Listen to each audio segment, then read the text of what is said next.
América, sea Chile, Argentina, Uruguay, Paraguay, Bolivia, Perú, Ecuador, Brasil, Colombia, Venezuela, Guyana, Panamá, Costa Rica, Nicaragua, Honduras, El Salvador, Guatemala, México, Cuba, República Dominicana, Jamaica, Haití, las Antillas, United States, Canadá, a my motherland, mi patria, Puerto Rico. Seguimos aquí. Ahora sí! Et voilà, c'est comme ça que ça s'est terminé, ce spectacle qui fait tant parler. Avez-vous aimé ou pas? Je veux vous entendre. Yasmine? Non, j'ai adoré le spectacle. T'as aimé ça, ouais? C'est un spectacle, grosse festivité où on... C'était vraiment l'amour qu'on célébrait, des petits clins d'œil, mais pas de provocation politique. J'ai préféré ce spectacle à celui de l'année dernière. Ah oui, quand même. Mathieu, je suis convaincu que t'es resté éveillé aux petites heures du matin à Paris pour regarder ça, là. Ils ont inventé ensuite les moyens de voir en replay, comme on dit en France. J'étais moins enthousiaste, pour le dire poliment. Premièrement, je suis en désaccord avec ce que disait Richard tantôt. L'anglais, c'est quand même la langue aux États-Unis, là. Donc, décider de ne pas en tenir compte minimalement, je pense que c'est autant moitié. Imagine le spectacle d'un équivalent de Super Bowl au Québec qui se passerait en anglais ou en portugais ou en danois, je le prendrais mal. Le moment donné, il est langue d'un pays. Donc, c'est un spectacle très politique. Ensuite, il est en droit de le faire. La grand-messe du Super Bowl est devenue un moment politique aux États-Unis à part entière, mais c'est très, très, très politique. Donc, il ne soit pas surpris d'être détesté par les gens qui le détestent lui-même. Ça fait partie du jeu. Donc, si je décide d'insulter la moitié du pays, l'autre moitié m'aimera pas. Ça ressemble un peu à ça. Je sais pas si c'est la moitié du pays, mais Gaëtan, il y a Trump, il y a ses partisans aussi. Mais toi, t'en as pensé quoi? Ben, écoutez, je veux dire un peu de façon humoristique, ça a été le spectacle le plus rassembleur que j'ai vu depuis les 20 dernières années au Super Bowl. Explique. Alors, pendant la partie, les gars étaient devant la télévision, puis à la mi-temps, les femmes étaient devant la télévision. Alors, tout le monde était là en même temps pour au moins un moment. Chacun son tour. Chacun son tour. Mais ceci dit, le spectacle, je l'ai trouvé intéressant. Je fais partie de ceux qui n'ont rien compris, parce que je ne parle pas espagnol du tout, mais toute la symbolique qu'il y avait. Il y avait quand même, par tableau, là, il y avait quand même l'histoire ancienne et récente de Porto Rico, là, avec tous ses bons et ses mauvais côtés. Et puis c'est bien évident que c'était politique, là, puis c'était évident que Trump allait détester ça.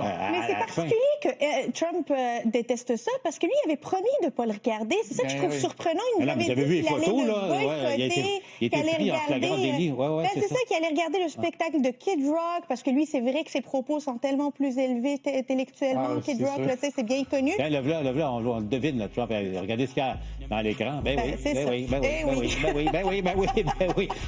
Mathieu, écoute, t'as entendu, il a parlé, Bad Bunny, il parlait des pays d'Amérique du Sud, d'Amérique centrale, d'Amérique du Nord. Il a même parlé du Canada. Je suis sûr que, écoute, tu devais être tout émoustillé. Modérément, juste qu'il soit capable de lire les pays sur une carte témoigne d'une connaissance minimale et correcte de la géographie.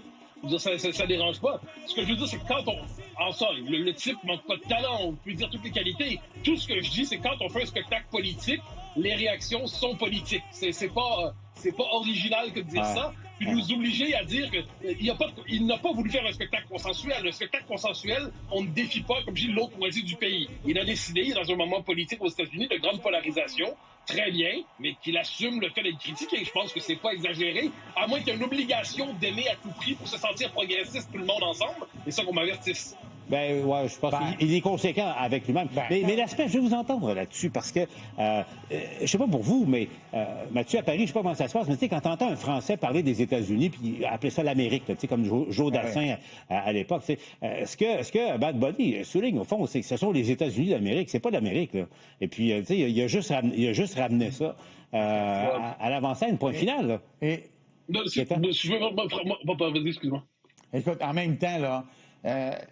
La Ligue nationale de football, c'est une entreprise économique qui est une entreprise à grand succès parce qu'ils jouent bien leur carte.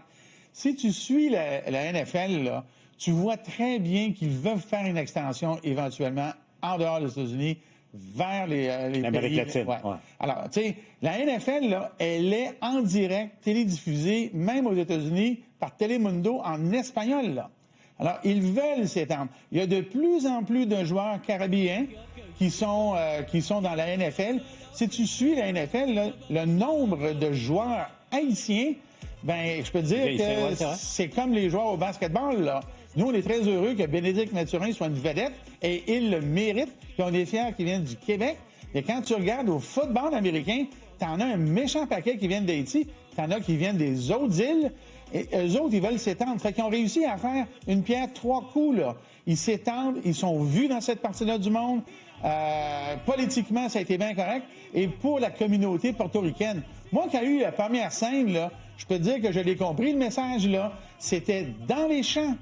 Hein, la première scène là, de son spectacle, c'était les ouvriers agricoles. Oui, à Porto Rico, mais on sait bien qu'en Californie, s'ils n'étaient pas là, ils n'auraient pas d'agriculture. Là. Ben, il y avait aussi les danseurs qui étaient suspendus au poteau électrique. Et ça rappelle, on se rappelle les inondations à Puerto Rico après le passage de la tempête, l'ouragan là, à Puerto Rico, où Donald Trump a commencé à envoyer des Scott Towels à tout le monde.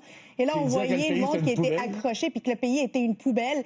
Ben, c'était rendre hommage de manière, moi, je trouve, très digne à son coin de pays. Et rappelons une chose, là. Quand le Super Bowl reçoit U2, personne ne dit rien. Quand ça reçoit Shakira, personne ne dit rien. Mais ils sont pas américains. Lui, il a la citoyenneté américaine. Lui, c'est un Américain, là. Et c'est le chanteur le plus streamé à travers le monde. Alors, à un certain moment, il y a un certain nombre d'Américains qui sont peut-être pas hispaniques, qui l'écoutent, qui l'entendent. Et même ici, là, il est très connu.